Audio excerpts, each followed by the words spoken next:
kui ma olen kellelegi mingil moel haiget teinud, teadlikult või teadmata, omaenda segaduse tõttu, siis ma palun nende andestust.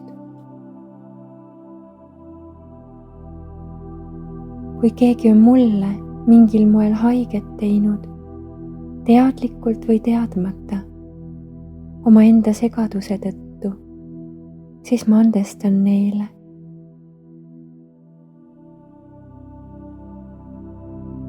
Kui on olukordi, mida ma pole veel valmis andestama, siis ma andestan endale selle eest.